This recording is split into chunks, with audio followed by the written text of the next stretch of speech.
Authentique et humaine, elle parle avec franchise.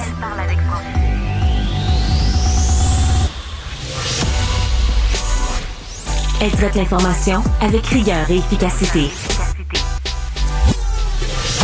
Une approche fraîchement moderne de l'actualité. Isabelle Maréchal. Bonjour tout le monde, bon mardi matin, j'espère que vous allez bien. On va parler de finances personnelles d'entrée de jeu ce matin parce que vous savez que la période des REER s'en vient, là, la période de date limite, là, si vous voulez, pour investir, cotiser à votre REER. C'est début mars, c'est le 3, si je ne me trompe pas. Alors d'ici là, il faut y penser. Est-ce que vous avez un peu d'argent à mettre dans votre REER? Est-ce que ça vaut la peine de mettre encore de l'argent dans notre REER au moment où, la bourse, ça vaut ce que ça vaut, mais quand on est dans une période d'incertitude comme ça, souvent, il y a des positions de repli à adopter. On va voir ce que notre spécialiste en pense. Mais je veux juste vous donner des chiffres d'entrée de jeu. Vous savez que des fois, on se plaint qu'on n'a pas d'argent, mais quand on regarde l'argent qu'on arrive à mettre de côté, nous aussi, au Québec, on est comme un petit peu meilleur que le reste des citoyens canadiens. Les Québécois sont devenus, tenez-vous bien, les plus grands épargnants au pays. On arrive à mettre en moyenne, bon an, mal an, à peu près 10% de notre revenu disponible. C'est quand même pas si mal, sincèrement. Et heureusement qu'on le fait parce que autant ça peut être surprenant, ce chiffre-là, qu'on arrive à économiser, autant quand on regarde notre patrimoine, le patrimoine des ménages québécois, il est nettement inférieur à celui des autres Canadiens. En moyenne, là, je vous donne des chiffres de 2023 de Statistique Canada. En moyenne, un ménage québécois avait à peu près 724 000 $ de patrimoine. Ça, c'est votre équité, c'est votre valeur, si vous voulez. Pas votre valeur personnelle, votre valeur en termes, bien sûr, de possession et d'argent. C'est seulement le 3/4 du patrimoine canadien moyen. Alors, on peut calculer, par exemple, qu'un Ontarien, lui, il a un patrimoine de plus d'1 million, puis un Québécois, il a un patrimoine de 725 000 $. On a un petit déficit ici d'1/4 de million. Dans une société où tout coûte cher, on le sait, hein, est-ce que vous êtes capable de cotiser à votre REER? C'est la question que je vais vous poser. Si vous avez, entre autres, des questions pour notre spécialiste, c'est le moment également de lui poser. Vous le connaissez, Fabien Major est conseiller en gestion du patrimoine, équipe Major IA, gestion privée de plusieurs. Il a aussi écrit plusieurs livres sur la finance. Bonjour Fabien. Bonjour Isabelle, ça fait plaisir de te retrouver. Oui, effectivement, c'est vrai qu'on épargne plus que les autres Canadiens, mais au bout de la ligne, on a moins d'argent quand même, on a moins d'équité. Oui, je pense que la valeur des maisons y est pour beaucoup, mais il y a eu un rattrapage très important dans les dernières années. Je serais surpris de voir les chiffres nouveaux de 2025 avec l'accroissement de valeur des maisons. Je pense que là, on commence à rattraper le reste du Canada. Ouais. T'es surpris par ce 10% de chiffre d'épargne là, des Québécois? Oui, j'ai l'impression qu'on craignait toutes sortes de choses et on y allait avec prudence. Et si on a mis de l'argent de côté, peut-être aussi il y a un rattrapage au niveau éducation. Puis dans les médias, maintenant, parler de finances, d'argent, c'est plus autant tabou et outside qu'autrefois.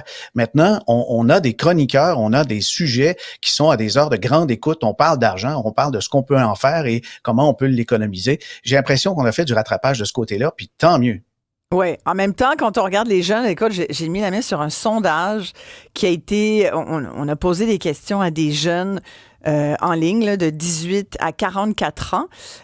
On leur a à peu près 1000 personnes. Là, c'est une étude de Welcome Spaces. Et on leur a posé toutes sortes de questions sur les finances personnelles.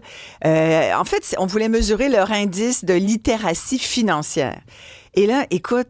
Ils n'ont pas réussi, c'est assez dramatique parce que à des questions aussi simples que qu'est-ce qu'une franchise sur une assurance auto? Il y a plus d'un jeune sur 4 qui ne savait pas ce que c'était du tout. Quel est le minimum de mise de fonds pour une maison? Il y avait 41% des jeunes qui ne le savaient pas. Qu'est-ce que veut dire l'indice des prix à la consommation IPC? Peut-être qu'on le sait un petit peu plus aujourd'hui parce qu'on a beaucoup parlé depuis 2 semaines. Oui. Mais tu sais, le régime des rentes du Québec, c'est quoi? C'est quoi de l'intérêt composé? Toutes ces questions qui sont quand même de base, non, Fabien? Oui, mais les termes, des fois, on va utiliser d'autres mots, d'autres expressions qui veulent dire à peu près la même chose. J'ai bon espoir, mais c'est vrai que si on pose des questions un peu comme un examen, ben là, il y a une forme de nervosité, puis on n'est plus sûr des termes, là, mais effectivement, il y a du rattrapage à faire. Écoute, il y a 40% des jeunes de 18-24 ans qui l'ont coulé, le questionnaire. C'est un questionnaire de base quand même en finances personnelles. Si on parle de notre REER, parce que c'est la question que j'ai envie de poser aux auditeurs ce matin, et je vous donne nos numéros. Si vous voulez poser des questions à Fabien Major, ça va lui faire plaisir d'y répondre. 1-877-827-2346 par texto 187 Cube Radio. Est-ce que les gens, d'après toi, auraient avantage à cotiser à leur REER cette année? Puis il y a cette mouvance en ce moment, cette incertitude. Quelle est la position la plus logique, je te dirais, puis la plus payante, là, parce que c'est ça qu'on veut, là. On veut faire fructifier nos fonds. On travaille assez dur. On arrive quand même à économiser 10%, mais on le met où, là, nos économies? Ouais. Est-ce qu'on en emprunte? Il y a toutes ces questions-là, Fabien.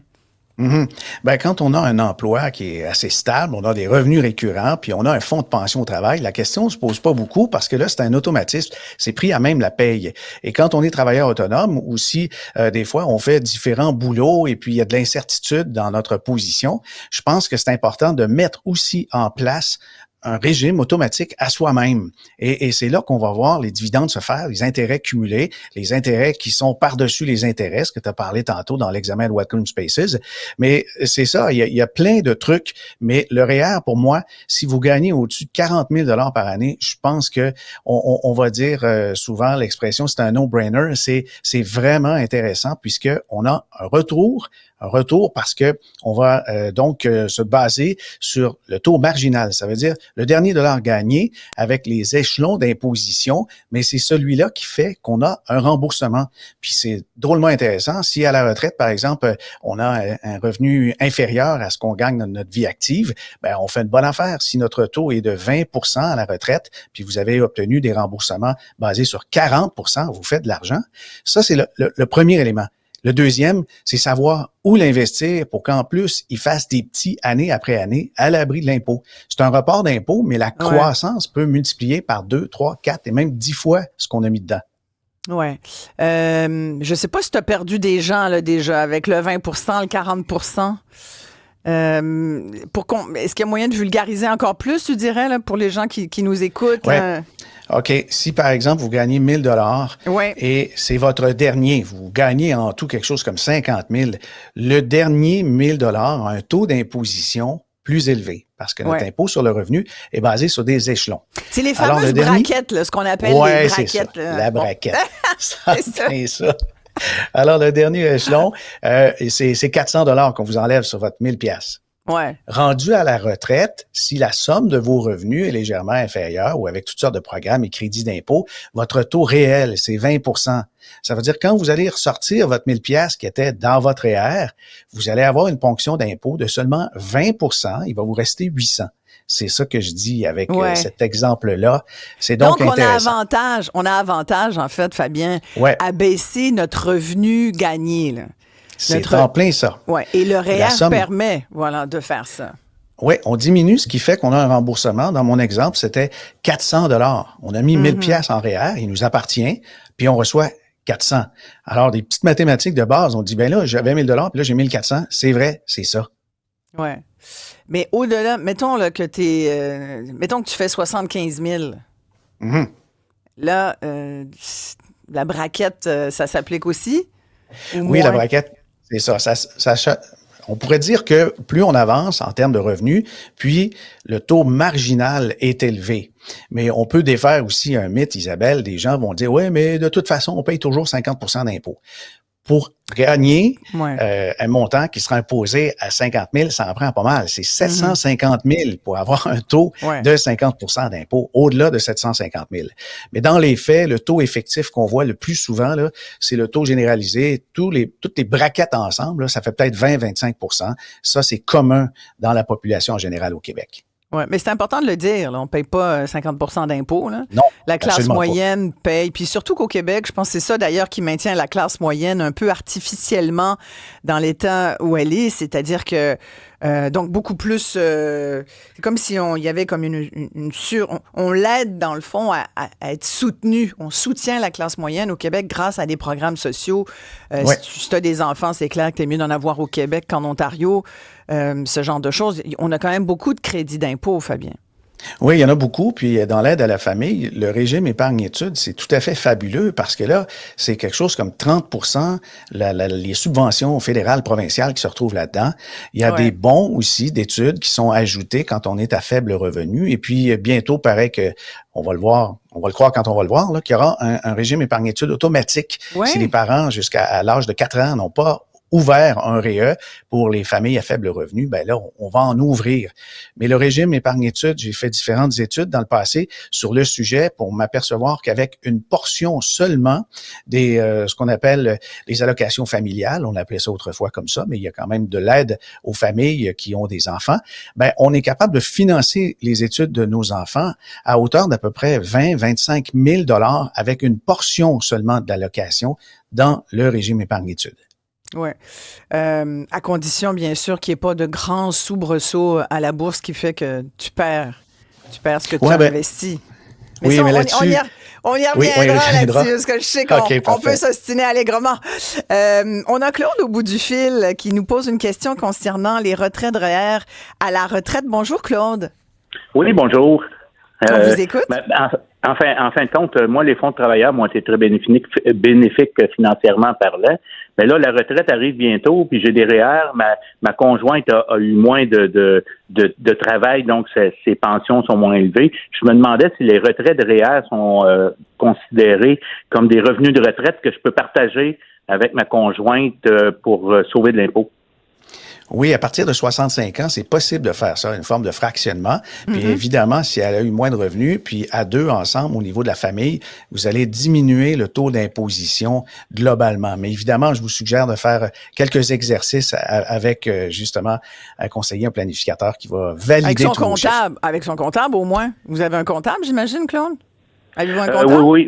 Ben, j'en ai jamais eu beaucoup à quelques reprises, mais là, je compte en prendre un pour m'aider à planifier tout ça.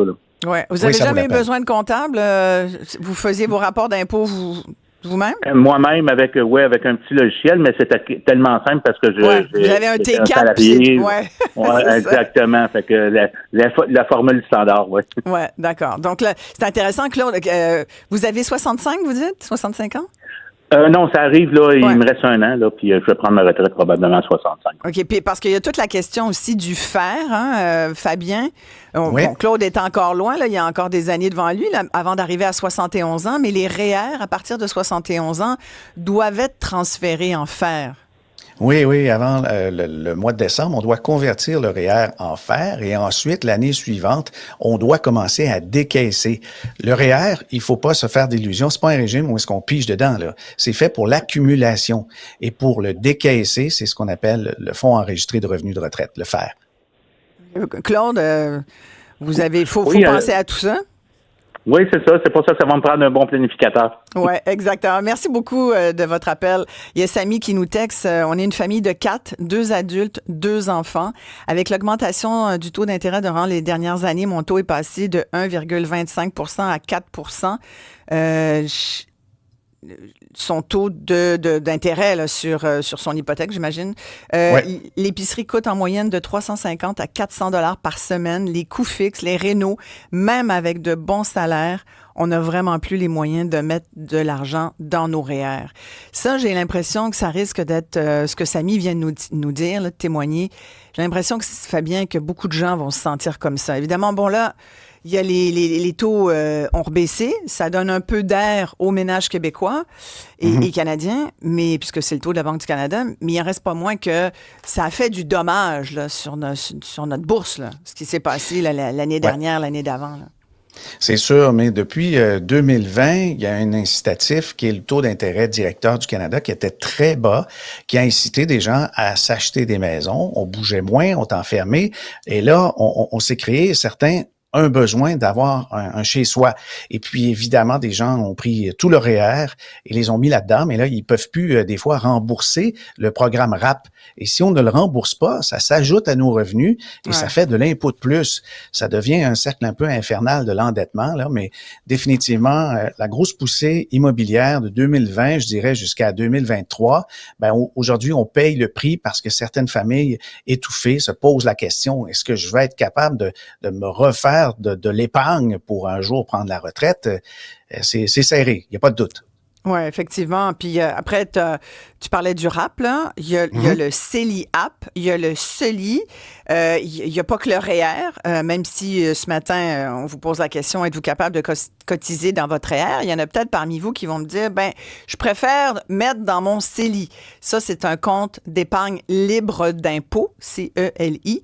En même temps, c'est de l'argent libre d'impôt parce qu'elle a déjà été imposée, hein, Fabien? C'est ça. Ouais, c'est le fun qu'on n'ait pas à payer deux fois quand même. C'est bien quand même, tu sais, quand on nous dit. Oui. Mais il y a quand même des avantages au CELI. Oui, surtout les travailleurs. Fabien Major reste avec nous. Vous pouvez continuer de lui poser des questions comme Claude l'a fait. 1-877-827-2346. Par texto, vous pouvez nous joindre en faisant le 187 Cube Radio. Êtes-vous comme Samy, un peu serré de la ceinture, pas capable de mettre de l'argent dans ses REER parce que tout a augmenté, puis à un moment donné, l'argent, là, c'est pas comme l'électricité, on n'en fait pas comme on en veut. Puis même là, on pourra en discuter. Bref, tout ça pour dire que vous faites quoi, là? Le 3 mars, c'est la date limite pour investir, cotiser dans son REER.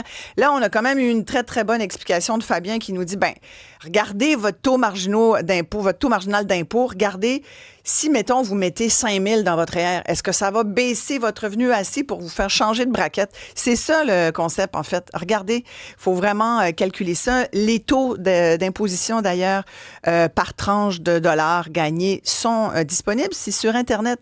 Vous pouvez les trouver. Et ça vous montre un peu à partir de combien là, vous changez d'échelon.